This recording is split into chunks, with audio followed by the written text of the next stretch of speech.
Okay, good morning, and you are all very welcome to our interactive breakfast webinar ahead of next week's State of the European Union address by the President of the European Commission, Ursula von der Leyen. And today's discussion has been organised by the European Parliament Liaison Office in Dublin, the European Commission representation in Ireland, and of course the European Movement Ireland. Now, it has been an eventful few weeks on the European front, with, of course, the resignation of Phil Hogan as European Commissioner for Trade and the announcement this week that Mairead McGuinness will be the new Commissioner with responsibility for financial services, financial stability and capital markets, pending approval of the European Parliament. And of course, next week's State of the European Union address is taking place against the backdrop of COVID-19. And late in July, of course, the EU leaders agreed a €750 billion recovery fund and also signed off on an almost €1.1 trillion 7-year budget. Now, the impact of the pandemic on European economies will no doubt feature strongly in her address next week, along with other key priorities. And we do have an indication of those priorities because when she addressed the European Parliament last year, pending her election as European Commission President, she outlined them. And of course, the big ticket items are a European Green Deal, a new digital strategy, and of course, the European Child Guarantee to ensure access for children to healthcare and education. Now, when Ursula von der Leyen addressed the Parliament last year, she also stressed the need for a greater voice for the Parliament and for European citizens. And on that note this morning, we're going to hear from those representing Irish business, trade unions, farming, environmental, charity and youth sectors to find out what they want her to prioritise in her State of the Union address next week. And we're also going to be hearing from some of our elected representatives. They're first going to get an opportunity to assess the contributions of those sectoral bodies and then to express their own, I suppose, interests and what they want to see her highlight next week. We will also be getting the views of members of the public, and you can press your question and answer button on the screen and provide your questions or comments on today's webinar. Now, the event is also being streamed live on the Facebook pages of the European Parliament Liaison Office in Dublin, the European Commission representation in Ireland, and the European Movement Ireland. So there is no excuse to be looking on. So let me first introduce our range of speakers, and we are joined by Noelle O'Connell, the Executive Director of the European Movement Ireland, Tim Cullinan, President of the Irish Farmers Association, Deirdre Garvey, the Chief Executive of the Wheel, which represents 9,000 charities here, Patricia King, General Secretary of the Irish Congress of Trade Union, Danny McCoy, Chief Executive of the Irish Business and Employers Confederation, Dr. Elaine McGoff from the Environmental Pillar, which is a coalition of 33 NGOs working to promote sustainable solutions, Robert Nesirky from the National Youth Council of Ireland. Now, as we mentioned, Ursula von der Leyen will be addressing and delivering her State of the European Union address in the European Parliament and, of course, in Brussels. And we are delighted to be also joined by elected representatives, including Fianna Fáil MEP Barry Andrews, who represents the Dublin constituency, and Fine Gael's MEP Sean Kelly, who represents Ireland South and has done so for for more than a decade. Now, in terms of the format, some just quick housekeeping business, and then we're down to business. Each of the speakers will first of all be given 3 minutes to outline what they would like Ursula von der Leyen to outline in her address next week. And I will notify the speakers when they reach, when they've just 20 seconds left in their speech so they can start wrapping up.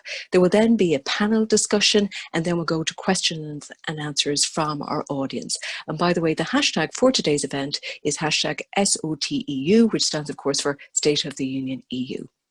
So without further ado, I'm going to start off proceedings with our first speaker, Noelle O'Connell, Executive Director of European Movement Ireland, who's also going to give some opening remarks. Thank you. Noelle. Thank you, Martina. As CEO of European Movement Ireland, I'm delighted to be involved in this advance State of the Union address briefing, and I would like to commend the European Parliament and European Commission offices in Ireland for their foresight in bringing together today's timely event. I will, of course, be cognizant of time, but I promise if I do lapse and break the rules, it will only be for a very specific and limited way. Fair to say, it has been a momentous run-in to next Wednesday's State of the Union, set as it is amidst the backdrop of a global pandemic, as Martina outlined, that has seen COVID result in the deaths of hundreds of thousands of people across Europe. And Eurostat has stated that EU GDP levels are down 11.9% in Q2 2020, which is the biggest drop since the analysis started in 1995. And in addition, we have seen the hugely worrying developments played out in Westminster only this week.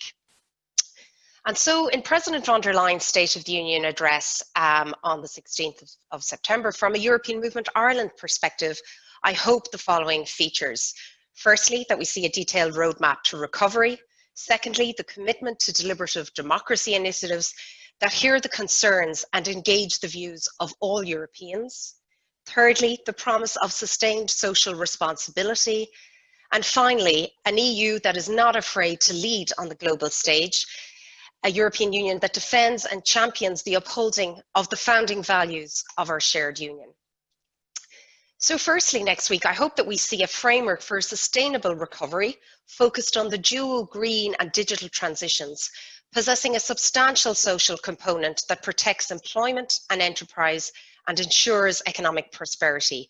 The European Green Deal and digitalisation are central to the EU's future prosperity, and initiatives from InvestEU to the Just Transition Fund have only just begun laying the foundations for that necessary greener Europe. And what we see happening in Poland and Hungary and only this past couple of days closer to home, I hope to find a commitment to the democratic values that lie at the very heart of the EU in the State of the Union address. The rule of law is the fulcrum for our European values, protecting and reinforcing them. And I hope we see a programme of engagement that promotes those fundamental values and outlines a common, united, constructive approach to addressing the rule of law issues. Crucial to this are initiatives such as the annual Rule of Law report and deliberative democratic exercises such as the Conference on the Future of Europe, which the Council has called on to be launched as soon as COVID conditions permit. This is something that we in European Movement Ireland would be calling for all EU institutions to be fully ambitious in supporting its comprehensive delivery and rollout. Thirdly, I hope we see the promise of a sustained social responsibility. Notwithstanding the slow start, the COVID crisis has demonstrated the significance of European solidarity. In the time of global pandemics, however, it is critical that this European solidarity extends beyond Europe's borders to our neighbouring partners. The protests in Belarus, the conflict in Libya, the consequences of the Syria crisis, issues in the Sahel and in eastern Ukraine are all issues that Europe must play a constructive leadership role in addressing. And my final hope for the State of the Union is for hope itself. When we see a retreat on the global stage from a commitment to multilateralism, allied to a decline in respect for democracy, human rights and the rule of law, and when we are witnessing a worrying rise in the forces of nationalism, populism and extremism, I hope that next week's State of the Union address will be bold, brave and ambitious. And in a world that seems increasingly politically divided and embattled, that President von der Leyen's address won't be reticent next week in proactively advocating for the values of the European Union as a much needed beacon of hope and inspiration. Thank you. Thank you, Noelle. Now we're going to move on to farming matters. There are a lot of big issues affecting Irish farmers on the EU agenda, including, of course, Brexit and the €5 billion EU contingency fund to help those affected, the new Common Agricultural Policy, and of course the Commission President's ambitious plans in relation to sustainable farming. And I'm sure some, if not many of those issues will be raised by our next speaker, Tim Cullinan, the President of the IFA. Tim. Good morning. Good morning, everybody. I'm delighted to be speaking here this morning on the advance of the State of the Union address by the President of the EU Commission next week. And rightly, as you mentioned, there's two key issues I want to discuss. The first one, obviously, is Brexit and where that is at very worrying, and the other one is CAP and CAP reform and the Green Deal. But I kick off on Brexit, and obviously this is very, very concerning for Irish agriculture, as 37% of the food and drink that's produced here in Ireland is exported into the UK. 29% go to international markets, and 34% of the remainder go into other EU markets. We export approximately 50% of the beef produced here in Ireland into the UK market. So obviously, this is, from a Brexit point of view, this is very worrying for us. And I suppose what we need is, obviously we want a continuation of the closest possible future trading relationship that maintains the value of the EU market or the UK market for Irish farmers. And so this is critical for us, and for that to continue, we need a tariff-free and quota-free access to the UK market. We need a level playing field where the UK maintains corresponding standards on food safety, animal health, environment, and on all of those issues. We do not want to return by the UK to a cheap food policy, so that their external tariffs and import quotas for sensitive products such as beef, butter and lamb do not undercut EU farmers. We also want for the GB trade to Northern Ireland. We're looking for the closest SPS and customs checks and controls on all live animals and agri-food products coming into Northern Ireland. We do not want a situation where Northern Ireland could end up as a backdoor for cheap product coming into Ireland. I suppose our other ask directly from the EU is, in July, the European Council agreed on a Brexit adjustment reserve worth 5 billion. We have been campaigning consistently on that, and I think we are going to need a substantial amount of that money for Irish agriculture in the event that we end up with a no-deal scenario. So if we end up back with WTO rules, it's going to be absolutely devastating for Irish farming. So on Brexit, they're more or less our key asks. But moving on to CAP, and Ireland has secured in July a CAP budget of 10.73 billion, which can be co-funded up to 57% by our own government here at home.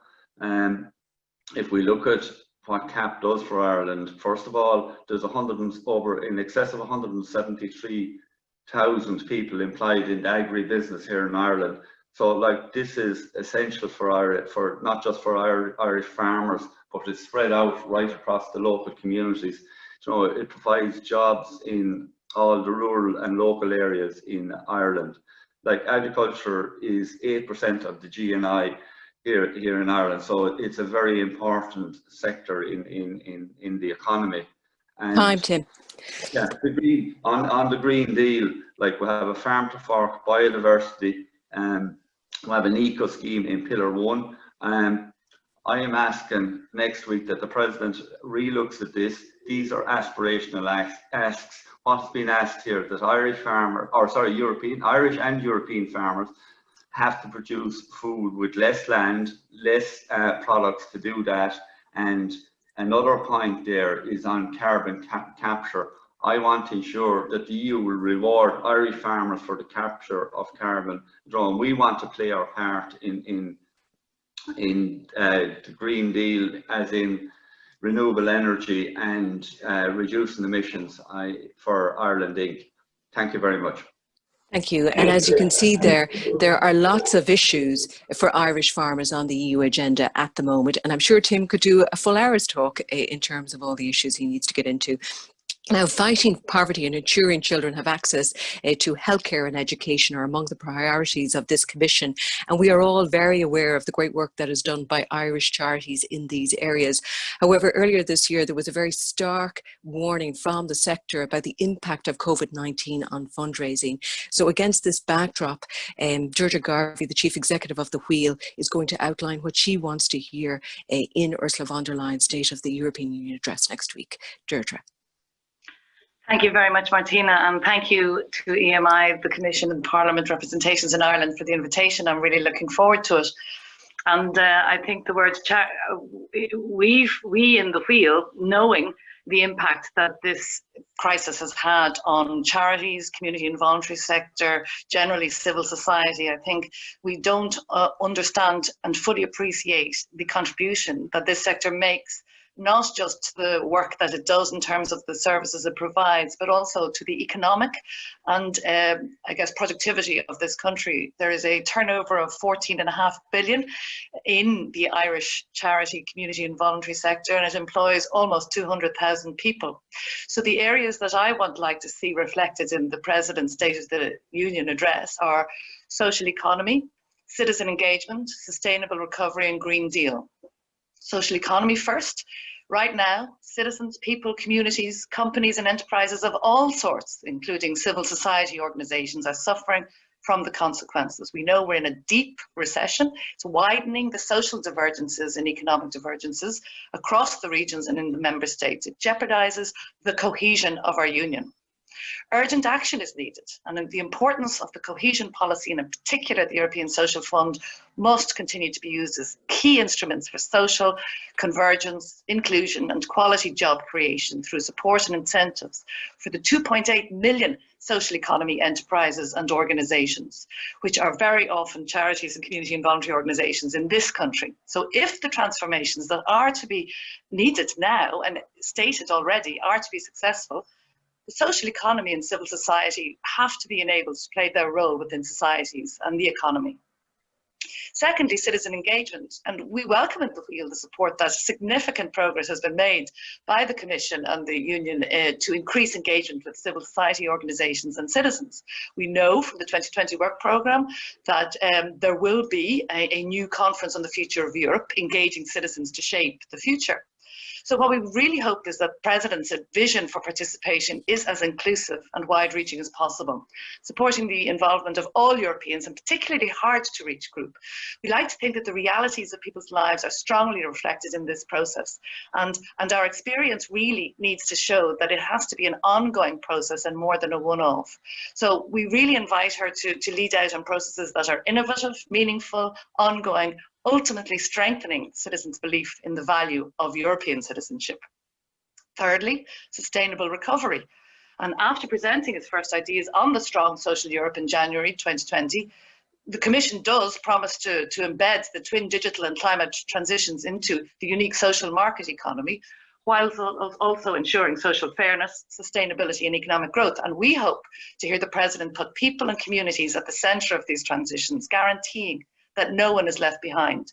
Economic and trade policies must support social and environmental goals and objectives, not hinder them. So we'll be interested to hear how the President can balance these two competing areas.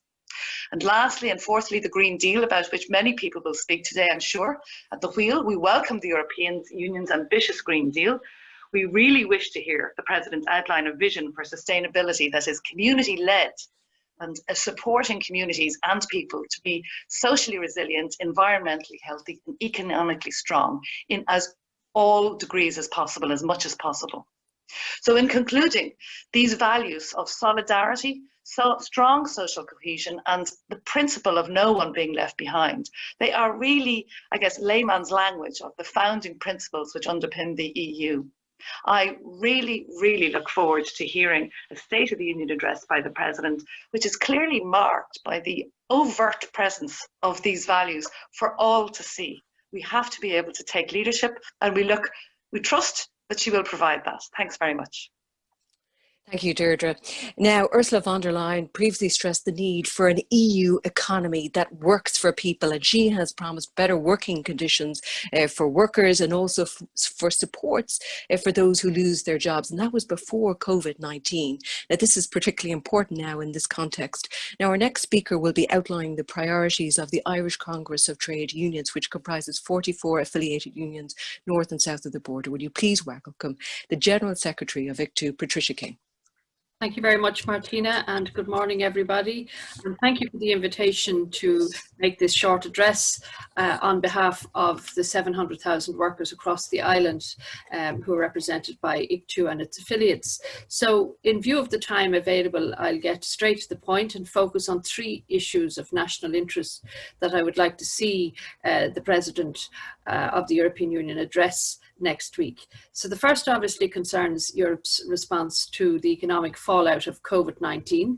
So ICTU welcomed the European Council's adoption in July of the 1.8 trillion EU recovery plan, and obviously it was in stark contrast to the change from Europe's disastrous response to the 2008 crisis. However, there are aspects of deep concern, and from our point of view, they do require clarification, particularly the unacceptable cuts to the Just Transition Fund from 40 billion to 17 billion. The EU for Health programme cut from 9.4 billion to 1.7 billion, as well as the cancellation of the solvency support instrument. So I'd like to hear the Commission President's outline and how she intends to reverse these decisions. I'd also like to hear her outline of how the social dimension of the plan can be strengthened, including civil societies and indeed trade unions' role in its implementation at all levels. And this leads to the second issue that I'd just like to briefly address. I think most people now have a much greater awareness and appreciation of essential workers. And that awareness is much greater than it would have been prior to the pandemic. And I think that a lot of people acknowledge that these workers are undervalued and underpaid. So in her 2019 political guidelines for 2019 to 2024, the European Commission, Ursula von der Leyen described herself as a firm believer in the value of social dialogue between employers and unions. And she committed to proposing legislation to ensure that every worker has a fair minimum wage to be agreed by collective bargaining or by law. So earlier this month, European unions voted overwhelmingly, 85% actually, in favour of a directive that would uphold fair minimum wages and a collective worker voice through collective bargaining in all member states. And I would like to see the Commission President elaborate on this crucial initiative, which I hope to see her make swift political progress at European level over the coming months. And the final issue that I'd like to address, of course, is Brexit, and specifically the risk at the end of the transition period that it would end without agreement for a future relationship with the UK. And the likelihood of this outcome now seems very high. And I would like to make one proposal to try to limit the potential consequences for jobs. Between September and October of last year, the EU amended the European Globalisation Fund to enable it to support workers who might have lost their jobs and had there been a no Brexit. So no deal Brexit. So the legislation was never activated because the UK left the EU on the basis of the withdrawal agreement. However, the prospects now of a no deal Brexit have returned in the form of a transition period ending without the future relationship. And I believe the EU should consider reviving the 2019 amendment to the Globalisation Fund so that workers who might lose their jobs would, when the transition period ends, they may have a better outcome. So I'd ask the Commission President to consider all of that in her address. Thanks. Thank you very much, Patricia, and pressing issues there given the current climate. Now, of course, the audience members can submit their questions or comments through the Q&A button on the top of their screens or through the various Facebook pages. Now, the CSO officially confirmed this week that Ireland is in recession, and that comes, of course, amid continuing uncertainty for the business community about Brexit and upcoming trade deals, where there are calls at EU level for changes to the corporate tax systems and a major push for all sectors to reduce emissions. So next week's address is of interest and importance to the Irish Business and Employers Confederation, which has a significant presence and voice in Brussels. Danny McCoy is the Chief Executive of Ibec, and he's here to outline its priorities. Danny. Thank you, Martina. I might actually just address the specific speech. The President will address the State of the Union, and I think I'd like to see two aspects called out there. One, the place of the Union, and the other, the condition in which the Union is in. And I'm actually reminded of a granduncle of mine who told me that when he went to the United States, having left Tuam at 17, he was asked where was he from. He said Tuam. When the person said, what state is that in? He said, it's in an awful state, that's why I left it. So you have to need to know where a place is and what condition it's in. And so the President really needs to address what condition the Union is in. We've very lofty, high ideals, which we've heard in speech after speech, but the Union is not in a good condition. And that has to be addressed, and it has to be addressed piece by piece, and how to come across this. So the things that need to be in that is, what place does the European Union have? Where is it actually going to be addressed in a world that's becoming increasingly globalized, increasingly driven by intangible assets? And where is the European Union in the globalized world that we're dealing with? We know the populations are declining. We know that the sphere of influence is declining, and having lost a G7 country, the state and the condition of the Union has to be addressed, not in flowery language and in high ideals. They should be a given. That's why we're in the Union. That's why we all signed up to it. But now we need the practical implementation to actually ensure that it's underpinned. And so some of the things that need to be addressed and to be called out are the factors that are on digitalization, green, the sustainability, also in terms of Brexit, in terms of that common approach as to how we're going to deal with Brexit. But Brexit is not just about goods, even though we're obsessed about it at the moment rightly. But we also need to look at the Capital Markets Union, we need to look at the Services Directive, and we also need to know about people's rights and citizens' rights. These are important, but not lofty ideas. We need to start to say, what is the new compact? And I agree with Patricia. Anything that happens at that level needs also a replication here in Ireland and to be discussed in that fashion. And that's why I'd also commend and would like to see that social dialogue dimension, which is going to be required to get everybody to work together like we're going to do this morning, hopefully, see that replicated in Ireland, because the challenges we have here are precisely the ones that Europe has in terms of relevance, in terms of condition, in terms of dealing with COVID, Brexit, green, digital, and so on. So I'd like the President to be honest and practical and not lofty ideals. What is the actual state of the Union? And I think if any of us look at it closely, it's not in a good state. It's in a very precarious state, in fact. And let's face up to that and start to deal with it. Thank you. Thank you, Danny, and some very straight talking there. I think everybody would agree. And some issues for our question and answer session later. Now, Europe's Green Deal is expected to feature strongly in Ursula von der Leyen's State of the European address. The Commission President wants Europe to become carbon neutral continent by 2050. And of course, that will be music to the ears of our next guest speaker, Dr. Elaine McGoff from the Environmental Pillar. Great, thank you very much. All environmental indicators in Ireland are going in the wrong direction. Greenhouse gas and ammonia emissions are going up, half our rivers and lakes are polluted, and our biodiversity is collapsing. We have a biodiversity and climate crisis on our hands. COVID has shown us that we can deal with significant challenges and changes, and that's what is needed to deal with these crises. Devastating as it is, coronavirus is a temporary blip compared to what's coming down the line. There is no vaccine for climate change. And while we welcome the EU biodiversity and farm to fork strategies, we need policies to follow these strategies with sufficient funding and legislation. Without this kind of commitment and funding, these strategies will remain as nothing more than noble ambitions. Against that backdrop, we would like to see the President address the following issues in her State of the Union address. Firstly, we would like to see her talk about CAP. CAP as a policy is failing to deliver for the environment. The EU Court of Auditors reported that greening measures were not effective in reversing biodiversity declines, and intensive farming remains a main cause of biodiversity loss. In short, current CAP impairs our ability to sustainably feed ourselves. But equally, it could be key to addressing our considerable ecological and social challenges. We need a better model with more results-based schemes and public money going for public good. Not the blind per hectare payments, which currently predominantly favour bigger farmers. Now, the farm to fork strategy can help us deliver this, so it's absolutely vital that the new CAP aligns itself with this strategy as much as possible. The second thing we would like the President to address is the enforcement of EU legislation.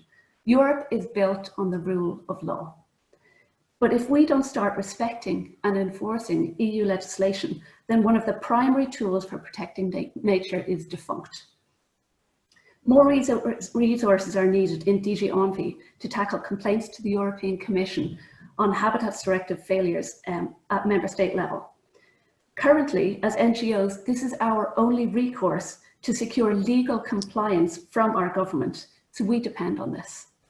And finally, our third ask is that any recovery plan fully supports ecological restoration. We believe that ecological restoration should be a central part of any recovery strategy, as it provides considerable climate and economic benefits.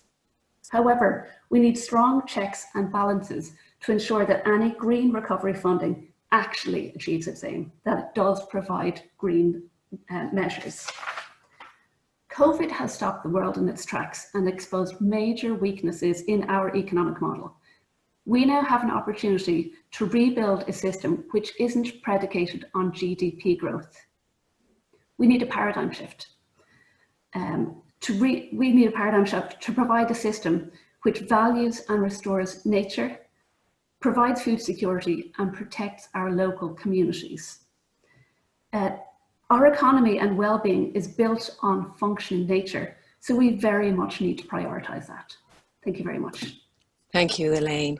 And moving on now, Ursula von der Leyen told the European Parliament last year that Europe must support young people throughout their childhood and into adult life. And particularly she focused on those at risk of poverty and social exclusion. Robert Nesirky from the National Youth Council of Ireland will outline this morning what national youth organisations want to hear from the Commission President on this front next week. Robert. Thank you for the platform and good morning, everyone. So during advocacy moments, many youth activists are told expressly or implicitly that they would receive more attention, more engagement, more platforms if they stopped talking about youth issues and started talking about broader issues. But it's clear at the moment now more than ever that the specific vulnerabilities of young people must not be left unaddressed in the European conversation. There's concerning reports coming from the ILO, the European Youth Forum, and within Ireland from the CSO, highlighting that young people are experiencing a particularly heavy toll from the pandemic and associated crises. So in highlighting three issues, we submit that the European Union and the Irish government have particular roles in tackling one, the youth unemployment crisis, two, European youth mobility uncertainties, and three, the easily solved European youth electoral turnout crisis. So beginning with the latter, from an Irish perspective, in post-EP19 polling, Irish young people were 3 times more likely than the European mean to cite registration bureaucracy as a reason for abstention. And despite a 9% boost in EP19 youth turnout, we're still 5% below the EU mean boost and still massively lagging in overall turnout. So to address this, simply within the programme for government, there was a commitment to establish an electoral commission, and this must be realised ahead of future elections. So second, youth unemployment. The CSO figures for August paint a devastating picture of 38%, nearly 4 out of every 10 young people in the workforce becoming unemployed.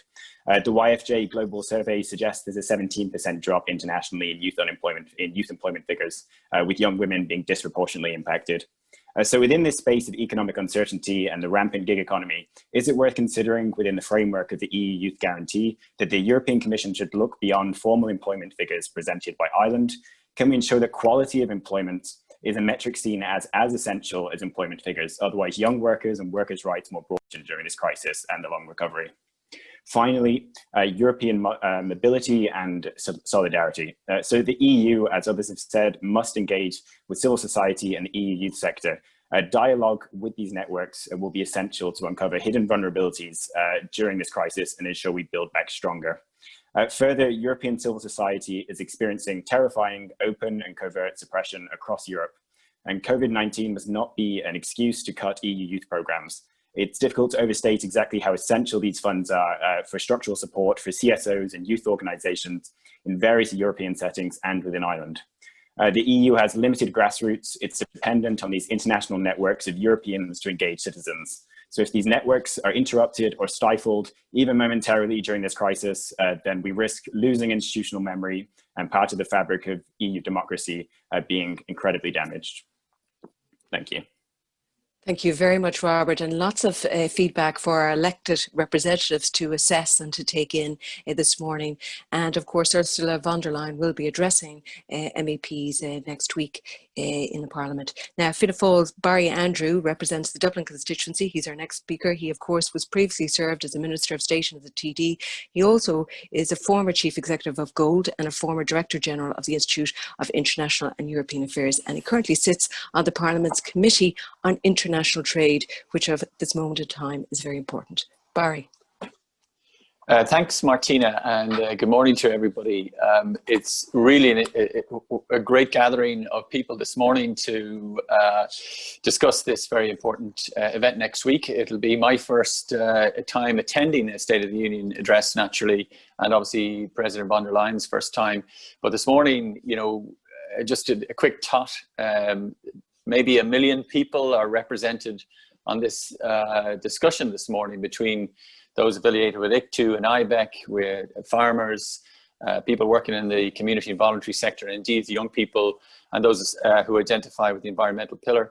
It's a really valuable exercise, and I dare say saves me and Sean Kelly many hours of briefings otherwise. So just 3 issues I will raise, but by way of introduction, the State of the Union address is always in a context. And when President Juncker gave his talk in 2017, he famously used the phrase, "the wind is in our sails," and how things have changed since then. And I think what President von der Leyen will be doing is, as Noelle said at the very beginning, looking to create a path towards recovery and seeking a narrative that demonstrates that the European Union, through its strength, through its the radicalization of what it does in terms of geopolitical work, will be a leader where there is a major void in leadership around the world, reasserting democratic values, reasserting the rule of law at a time when all of that is really at stake and contested. What I expect to see is, as many have already said, is a clear economic recovery pathway. I think there will be a major emphasis on the Green Deal. Already throughout Europe, almost every file that I'm involved with has a sustainability element to it, whether I'm working on the due diligence in supply chains, whether I'm working on sustainable corporate governance. You look at the European Investment Bank and its mission, and it's very focused on sustainability. It pervades every aspect of EU institutional activity. I also expect to see an emphasis on Digital Services Act. I think we will see perhaps a timetable and when that will come onto the agenda in the next few weeks and months. And I think there will also be an emphasis on the EU health. I think it's an area in which we might see an expansion of EU competence over the next while for very obvious reasons. And just one last point on green recovery. I do expect to see the President of the Commission commit to 55% reduction, target reduction in relation to 2030, which is an increase from 40%, and it's something the European Parliament called for earlier this week. For my own part, as Martina mentioned, I'm on the Trade Committee and the Development Committee, and they're both sort of externally focused and draw on the President's ambition to have a geopolitical commission. So in terms of trade, obviously it's been very difficult for the last couple of weeks, but I think former Commissioner Hogan emphasized the idea of open strategic autonomy, which means on the one hand making sure that we have addressed the vulnerabilities of EU supply chains, but at the same time showing leadership throughout the world to the best extent possible. I also expect her to emphasize the EU partnership with Africa. She visited the African Union headquarters twice in the first 100 days of her time as president, and I think that will come out very strongly, and I very much welcome that, and I hope that she'll address shortcomings in terms of humanitarian aid and its funding in the agreement of the Council back in July. The big debate that's going on right now, and I'll finish on this, Martina, and look forward to any questions, is on how do we fund this very ambitious 1.8 trillion that you mentioned. And I think that figure isn't going to be revisited in terms of the dialogue that's going on during the next few weeks. But what I think we'll have to make some really interesting calls on are, on the one hand, do we continue to cut some of the programs that are on the European agenda, or do we find new own resources? And that's going to be incredibly challenging for Ireland, because lots of individual delegations in our group and elsewhere are looking for obviously common corporate consolidated corporate tax base, financial transactions tax, digital tax. All of this is going to be pressure on Ireland. I haven't even had an opportunity to mention Brexit. I think it's been very well ventilated by other speakers. I hope that's adequate, and I hope I haven't gone over the time, and look forward to questions. Thanks, Martina. Thank you very much, Barry. And I know that you're leaving at 10 o'clock this morning for another webinar. You're on a conveyor belt, so we will be coming to you shortly for a question. But we're now going to move to your colleague in the European Parliament, Fine Gael Sean Kelly, who has represented Ireland South in the Parliament for more than a decade. He sits on several significant committees, including Industry, Research and Energy and the International Trade Committee. And in the European Parliament, he is leader of Fine Gael, which of course is a member of the European People's Party, of which Ursula von der Leyen is also affiliated, and I'm sure he has plenty of ideas on what she should highlight next week. Sean. Thank you, Martina, and good morning, Noelle, and good morning, everybody. Well, what I would like to see Ursula von der Leyen having in her State of the Union address and what actually will be in it mightn't be exactly the same, but certainly I think there will be some points which will be emphasised by her and need to be. And starting with, I think, what Daniel McCoy mentioned in relation to the State of the Union as of now. And it's not as good as it should be, not because of the European Commission, not because of the European Parliament, but because of the European Council. And I hope she addresses that, because while we did get an agreement on the Recovery Fund and MFF, there were serious cuts made to programs of added value, such as Horizon Europe. Makes far more sense to be pooling resources to do research than do it in individual countries and individual universities. Yet they cut 13.5 billion from that. I'm the rapporteur for InvestEU, which is a successor to EFSI and the Juncker Fund, and an undoubted success, and they cut 9 billion from that. Why did they do it? And this is where the problem is, and she has to address this. They were renationalising the budget so they could go back to their own countries and say how much they brought back. So that is not the European spirit. I think she'll have to address that, and if she doesn't, she'll get worse rather than better.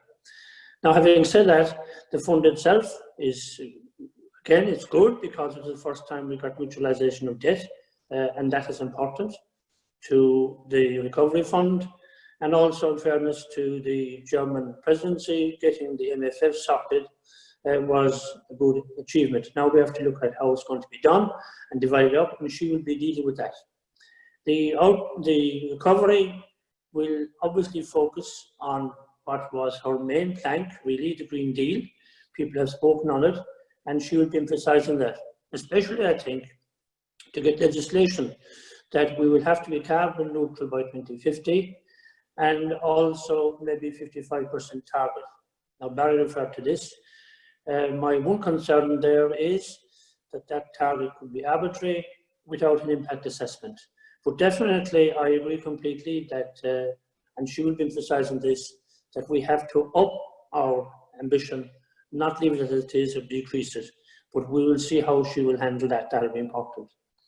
Then, arising also out of COVID, we learned a lot of lessons in relation to digital defects in Europe, and she will be definitely emphasising the necessary strategy there to help people work online. So broadband will have to be given more priority.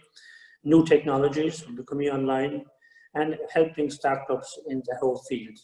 So I think she'll be emphasising a new Digital Services Act, which will incorporate all these and help us to try and get leadership in this whole area, because there's a feeling that we have been somewhat behind the US, Korea and other places. And that is something I think she emphasises a lot. In relation to trade, obviously we'll be looking at what she has to say in relation to developing new markets, but particularly in relation to Brexit.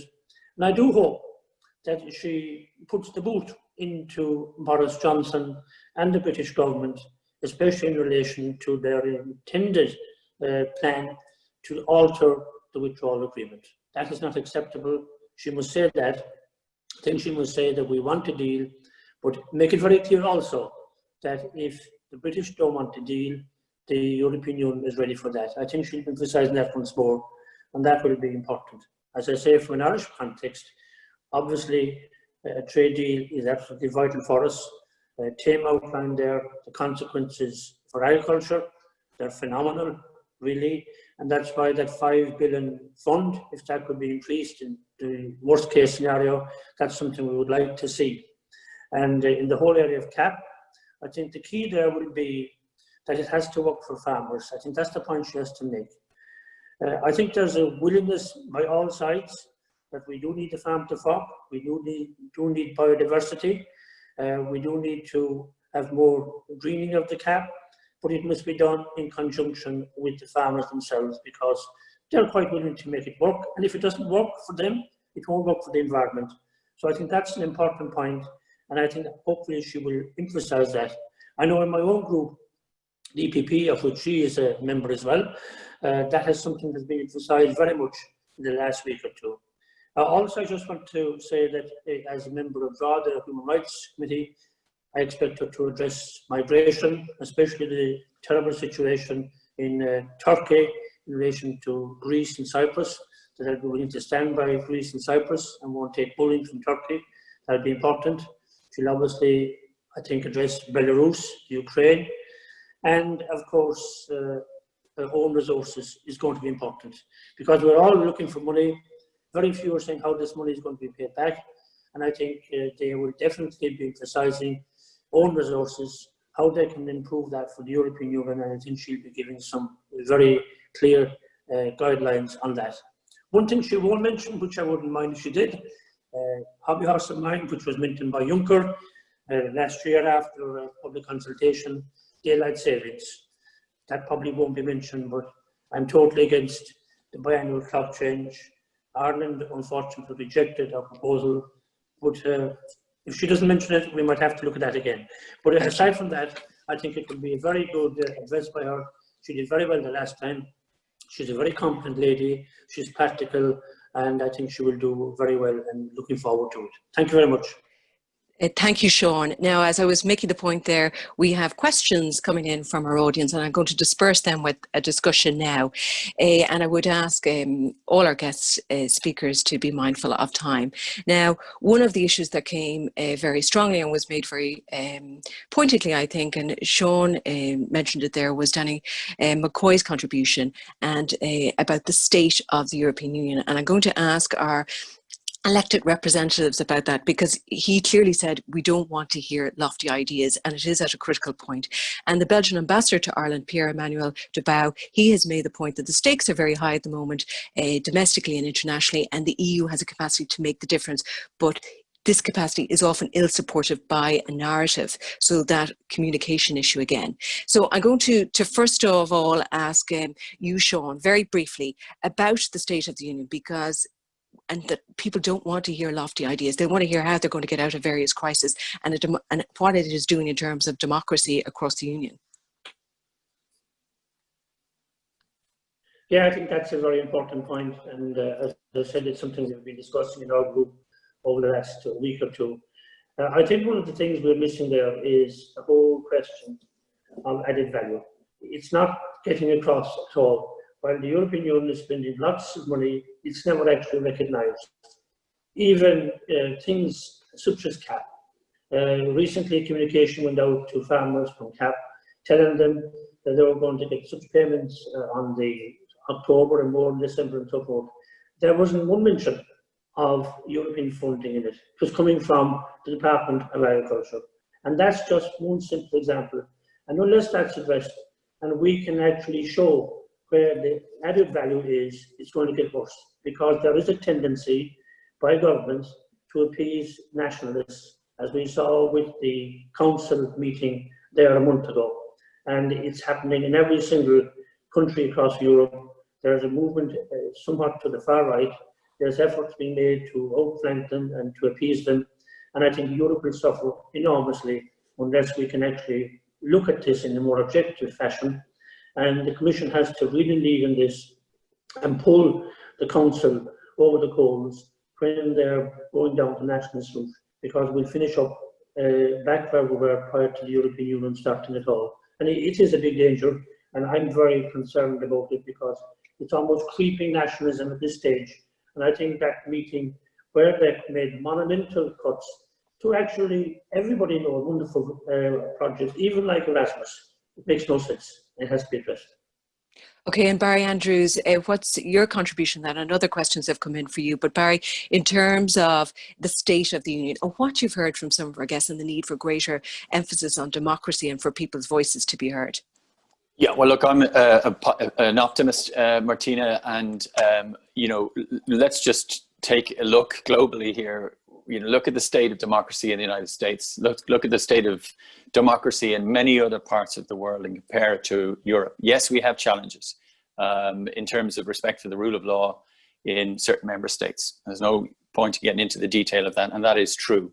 But our group are insistent on including a conditionality in the disbursement of EU funds that is related to the rule of law. And that will be part of the trilateral dialogue between the institutions over the next couple of weeks and months as we finalize the MFF. The only place in the world that is going to drive the Paris climate agenda is Europe. The only place in the world that is going to have the leverage to drive the sustainable development goals is in Europe, in the EU, I mean. And, you know, in terms of trade regulation, an area that I'm working in, you look at what's happening in China in terms of state-owned enterprises and the respect to the World Trade Organization rules. So Europe, we have to have confidence. And this then comes to the question around, you know, as Sean mentions, is this being communicated to people? Do people see this added value?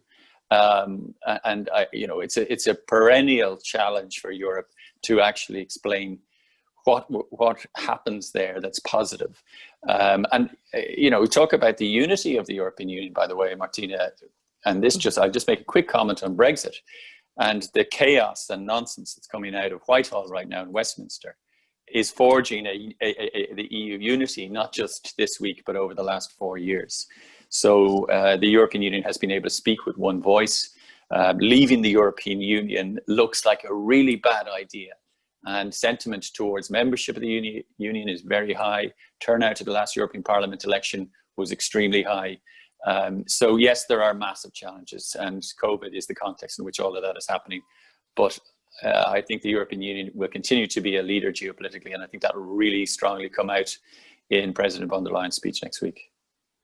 Thank you very much, Barry. I know you have to leave at 10, and there are other questions coming in relation to Brexit, so I'm delighted that you touched on those, particularly given your role on that committee.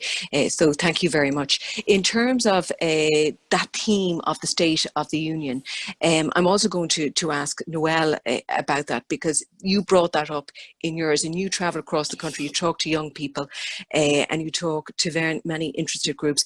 Noelle, isn't an issue that's recurring, and it's coming up in our questions, it's coming up in with our panelists today. Yeah, absolutely, Martina. And I think it's something that we would reference quite a lot. We say that we tend to Europeanize failure and nationalize success. And that is always, as Barry mentioned there, it's always that million-dollar question of how to communicate and explain what the EU does. But to Danny's point about the state that it is currently in, I think we are facing huge challenges, but the flip side of those challenges are untold opportunities for the EU to put forward a very ambitious State of the Union address with practical, tangible roadmaps and solutions that can get the buy-in and support of all citizens across the different EU member states. And that in President von der Leyen's address, and I do, you know, I do think that the EU and the institutions are prepared to concretely step up to the plate, because that is what people want. If the COVID pandemic and the challenges that we have outlined to our values and our multilateral global world order are under threat, it's now is the time that the EU has a unique opportunity to step into that breach and to step up and be that voice and to concretely enact measures that do that and make it a fairer, more sustainable union for everyone, which is what I think all of citizens want to see. Now, Danny, I am going to revert to you on this issue because you've heard the contributions of people responding to what you said, which were quite strong comments, and also some of the comments that we've got online. Do you think Ursula von der Leyen is the person at the time to push through change? Because she did outline that in her European Parliament address last week, the need for greater democracy, the need for a voice, and the need for change at EU Commission and at a European level.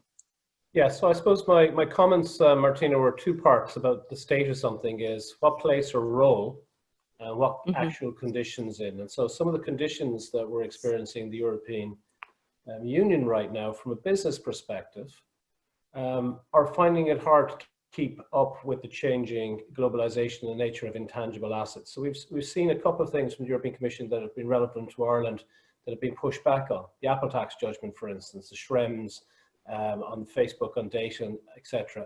And where lies that in terms of multilateralism? Like, I'm not actually sure I've really heard too much about the kind of competition between Paris for the corporation tax debate versus Brussels and multilateralism. So there's quite a number of specific things about place and subsidiarity, or whatever may you like to call it.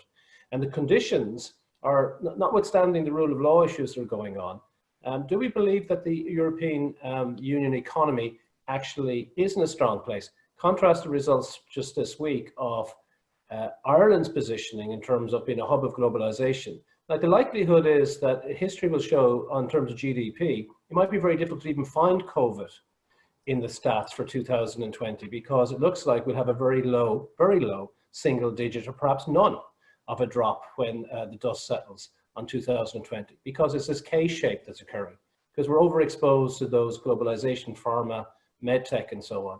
And what's the union saying about that for the rest of the union? I'm involved in these debates, and I can't say I'd be able to crystallize what that is.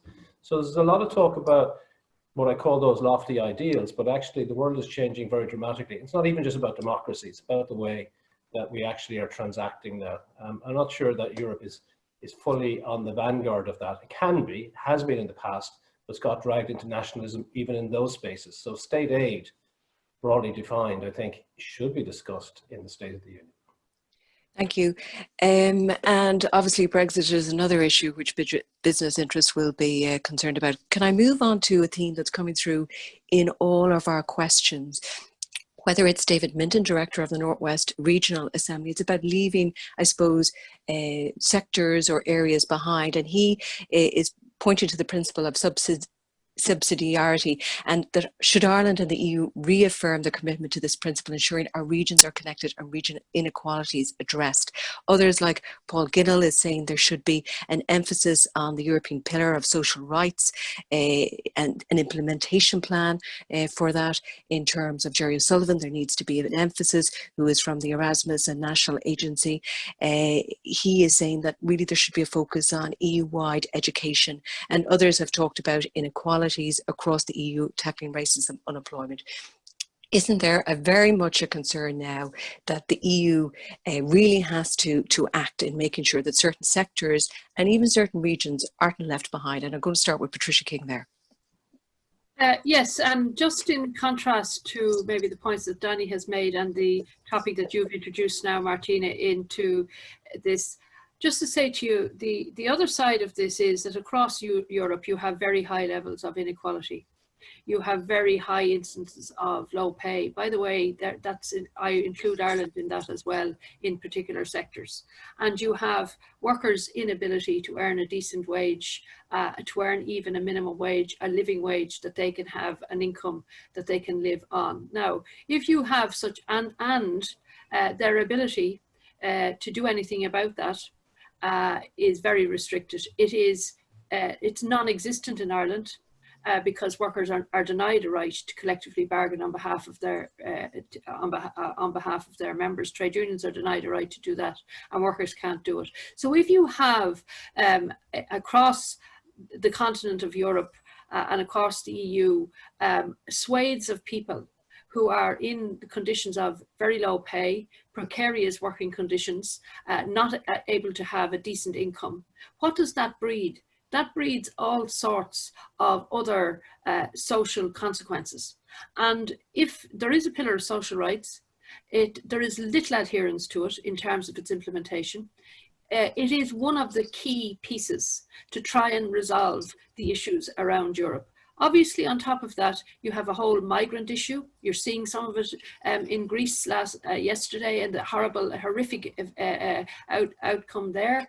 So what I'm saying to you is, the EU, I agree with Danny, we're at a crucial stage in terms of the future of Europe. And if they don't grab hold of finding solutions, then all of those precarious conditions will just continue. And that will bring people to a very, very bad state. And I would think that we should seriously consider what the very negative outcomes of unbridled social inequality could bring to Europe. So I would hope that the EU President in her address will actually address that in a real way, so that we can start on a path of trying to repair some of these huge social inequalities that are so obvious across, including, by the way, in Ireland. And by the way, some of the themes that you've raised there, Patricia, the ambassador of Malta, Leonard Sacco, also has raised in a question, just expect any solidarity to frontline states regarding the challenges they face dealing with migration. So that is a key issue, while Kieran McCarthy, who represents Ireland on the EU Committee of the Regions, said there's a real need to push the social pillars debate. Many key issues, social rights, which you have been raising there. And I'm going to raise those with Deirdre Garvey, who represents the charity and not-for-profit sector here in Ireland as Chief Executive of the Wheel. Deirdre. Thanks very much, Martina, and I welcome coming in here now, because I think picking up on something that was said earlier in terms of, do people understand the value? And indeed what Patricia also said about, I think we have a new definition of what an essential worker is. I think what the crisis has shown us is that we also have a new appreciation as to actually the what low pay and what community organisations can offer to actually getting through a health pandemic. So, and I guess what I want to point out is the fact that we are at a point of crisis. We have learned a huge amount, the visibility of how connected our communities are and how important they are to actually keep social cohesion and to keep civil order and to keep people alive at the very basic minimum. And I guess the unbalancing of the EU in recent years, whereby the pillar of social rights has been, I guess, slightly neglected, to put it kindly, in terms of an implementation plan. We do need to grasp the opportunity. We have, in one sense, a newfound value for the important things in life, being able to be alive, being able to be safe, being able to have enough, I guess, community and enough cohesion to actually live a life with dignity.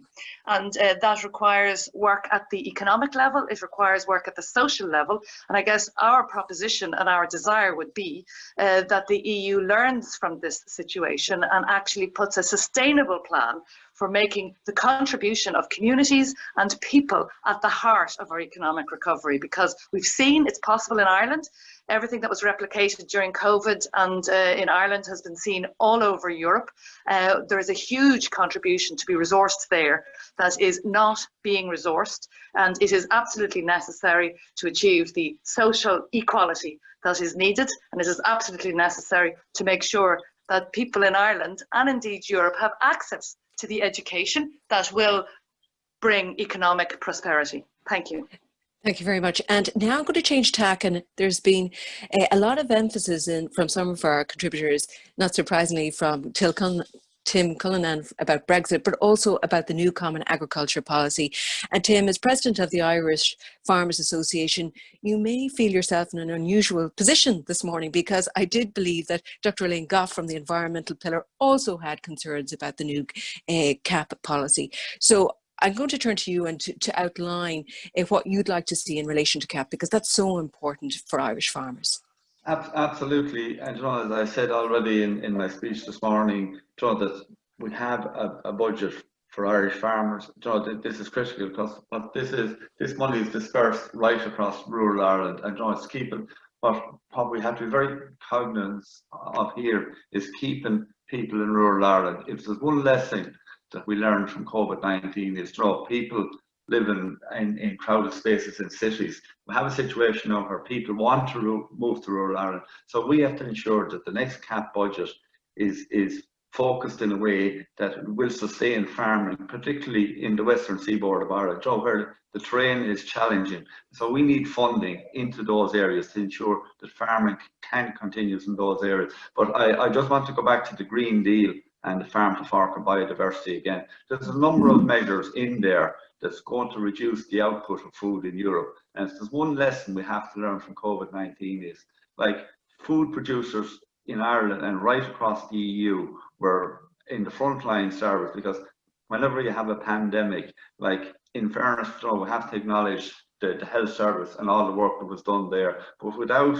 a proper supply of good quality nutritious food, well then, you know, it would be impossible to fight that pandemic and that battle that we are all fighting. And I just want to say as well, in Ireland, everybody put on the green jersey at the start of COVID. All the community organisations from the GAA, so every community, including ourselves and IFA, we all came together in rural Ireland and we fought this through and through. So just my final message to the President next week is that it needs to be fair and equitable, and we need to be very careful with the Green Deal that it does not distort the production of good quality food right across Europe.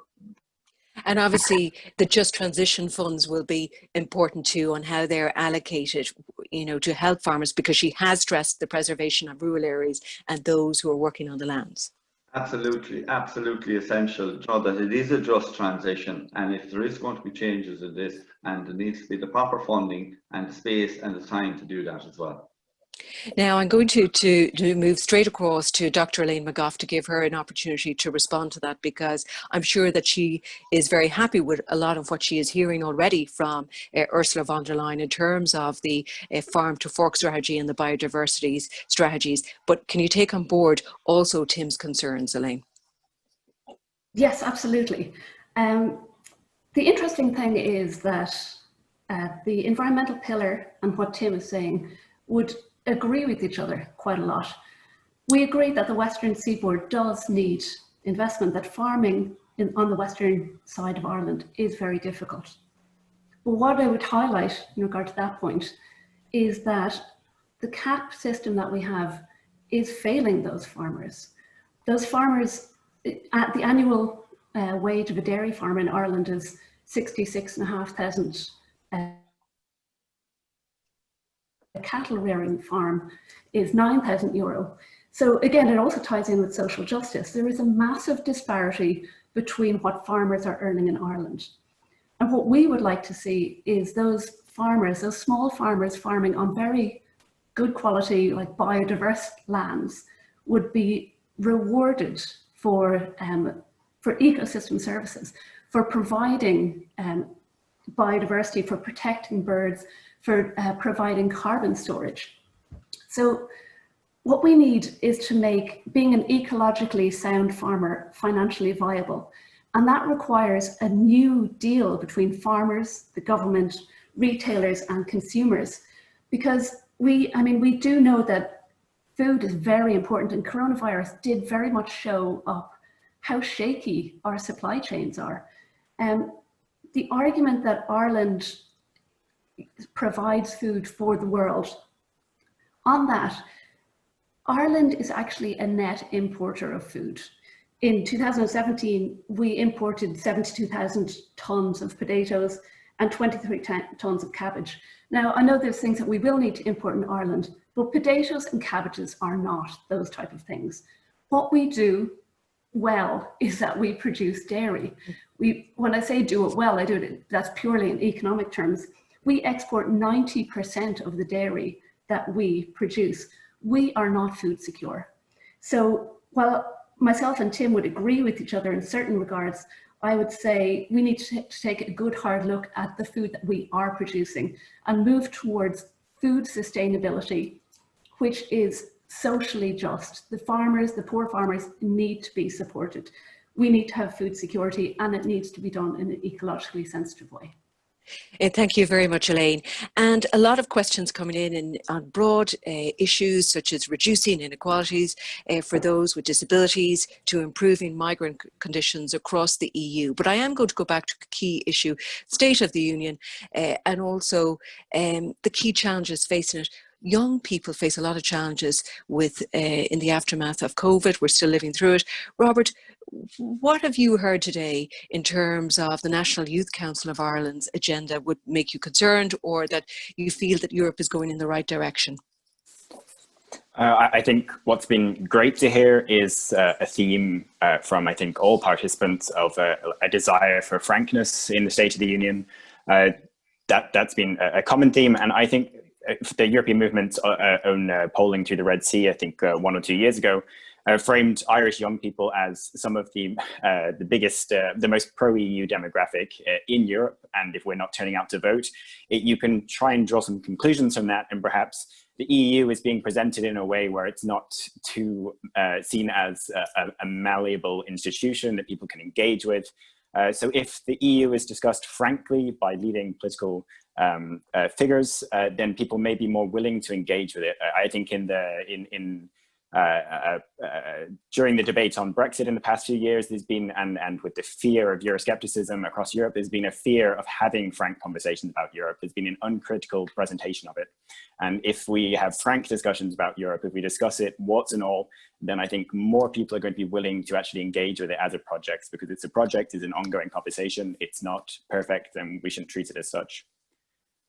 And we are still getting questions to this very point as we draw to a close on agricultural unfair trading practice in the agricultural and food supply chain, what can happen there, and from the CEO of the Irish Exporters, Simon McKeever. We have so many questions today, but so limited time, but we've had so many different voices. I am going to go back through the panel and ask them for one comment each, which is the most difficult thing you could ask in terms of their concerns of what's happening in relation to Brexit. I'm going to start with the MEP, Sean Kelly. And very briefly, we're literally going to run through the panel because it is the big elephant in the room this week. Sean. Yeah, it's a huge worry. And we're still hoping that there will be a deal. But even if there is a deal, it's going to be very difficult for Ireland, regardless. And that's some point we must make. I'm delighted the government has published its bill in relation to how we're going to deal with it. And I do hope that Johnson and his friends are actually only engaging in brinkmanship and they don't crash out. Because if they do, it's going to be calamitous for us. Okay, Noelle O'Connell, that's a theme that you will also be very interested and concerned about. Yes, Martina, as Sean said, that there's a deal, that the unity of the EU 27 remains strong, that the solidarity is there, but equally that we don't see detrimental damage to British-Irish relations, and that hopefully we ensure an outcome that mitigates against the worst impacts that Brexit is undoubtedly going to cause. Danny McCoy, this is coming at a time when Irish businesses don't need any more uncertainty. What has the response been like from your members, or what are your concerns at the moment? Yeah, I think that's true. Look, nobody wants uncertainty, but actually, to our best, it's done quickly now at this point. There is no transition period. Let's just nail that. The transition period was that Britain was to leave like they did on the 31st of January, and that we'd know the future state that we're traveling to, and the transition was in that knowledge to move towards it. So effectively, there is no transition period, and that's now a certainty. So I think that's probably the one message, is that we're going to have to do this in one fell swoop, and it will be awkward, but I think everybody just wants to get it done at this point. And Tim Cullinan, this is also of concern to Irish farmers who have enough on their agenda at the moment as it is. Try and avoid a scenario where there is a no deal, and this is very worrying at the moment. But in the worst case scenario, we want to try and ensure that there's a limited deal that does not tariffs on goods going from Ireland into the UK. And the other key concern I have is the border between Northern Ireland and Southern Ireland. I think a lot of valuable work has been done over the years to remove the friction around that border. I think that is absolutely critical in this deal. We do not want going back to where we were in the 90s in Ireland. Thank you very much, Tim. Robert, for young people, this is a time of huge uncertainty, and obviously with fears of unemployment and the job scenario, education and all the like, this Brexit uncertainty doesn't help in terms of their future outlook. No, and I think that going forwards, we are facing into a crisis with Brexit, and the unique position and access of the voluntary community in healing any social divide. Yes, economic and rule of law concerns and trade concerns are also vital, but there's also a very human, social level, and the voluntary sector is uniquely placed to empower communities and grassroots to connect and heal any divides and prevent divides from occurring. And within that, at a European level, EU programs, EU youth programs are essential in this regard. Erasmus Plus funding, research through the Horizons project, these really, we can't afford to see these cut in the upcoming framework. Yep. Thank you very much, Robert. Deirdre, Garvey, this comes at an unsettling time as well for the Irish charity sector, which is already facing a huge dip in fundraising, to put it very mildly. Yes, indeed, and it's charities and community voluntary organisations that pick up the pieces. We are, in one sense, the social safety net of very last resort, and we are about community resilience. In one sense, the damage of Brexit has already been done. You know, Danny says it's best to run quickly, and in one sense, it's already done. The damage to the trust and the uncertainty in people's lives, because this is really disastrous what's happening now for cohesion, and it's really dangerous for lives and for the life of people, particularly in those border counties and indeed on either side of the border. And you mess with cultural identity at your peril, and that's what's going on here. And communities are and will be severely negatively impacted by the cavalier messing with cultural identity, and it is doubly important for those community organisations to band together. Thank you. And I'm moving on to Patricia King, General Secretary of ICTU. Patricia, obviously this would be of concern to workers and jobs and employment. Yeah, and I don't think there's any doubt about that. We're in the final and compression stages now of these negotiations, which will end at the end of October. And as a person who's negotiated throughout my whole career, I can tell you that people do very strange and dangerous things in the final stages of negotiations, and we're seeing that being played out now. If there is a no deal, and particularly with the Northern Ireland Protocol and one side being prepared to break international law to get their own way, that could have severe consequences across the island of Ireland for a number of reasons we haven't time to go into. And then a no-deal Brexit will also have very strong economic and social consequences, including the loss of jobs and including bringing us back to a very, very bad economic place. So there are big stakes here for Ireland. And to be fair, the solidarity in the EU has been very useful and helpful in Ireland, but these last 6 weeks now are going to be crucial for the future of our nation. Okay, thank you very much. And finally, Dr. Elaine McGoff from the Environmental Pillar, what about your concerns of what's happening now in terms of Britain leaving the EU? Am I muted? Sorry, Elaine, I think you're muted there. Thank you, sorry. Obviously, Ireland is a single landmass, and lowering of environmental standards in Northern Ireland would have huge ramifications for us. Pollution doesn't respect borders, and it would also undermine our EU obligations. There's water bodies across the border, and under the Water Framework Directive, it would be very hard for us to reach those objectives if Northern Ireland is in somewhat of a race to the bottom with environmental standards. So it's a really very significant concern from an environmental point of view. Thank you very much. And by the way, thank you to all our guest speakers, our audience, and to our organisers this morning, the European Parliament Liaison Office in Dublin, the European Commission Representation in Ireland, and the European Movement in Ireland. I think you can all agree that we've had a very diverse, frank, insightful discussion on the various Irish priorities and also beliefs in relation to the state of the European address. And there's something is coming true very clear. No matter what sector you represent, you want your voice heard at EU level. and maybe for there to be less, I suppose, bureaucracy in relation to that. Now, next Wednesday, the 16th of September, starting at 5 to 8 in the morning, you can join us for a live streaming of the State of the Union address by the Commission President Ursula von der Leyen, followed by expert analysis and discussion. That event is being jointly organised by the European Commission President Representation in Ireland, the European Parliament Liaison Office in Dublin, in conjunction with the Institute of International and European Affairs. So there's no reason not to be up on all things Europe at the moment. Thank you all very much for your time. In a very tight period of time, we got so many views in, and yet they're not very different. Thank you.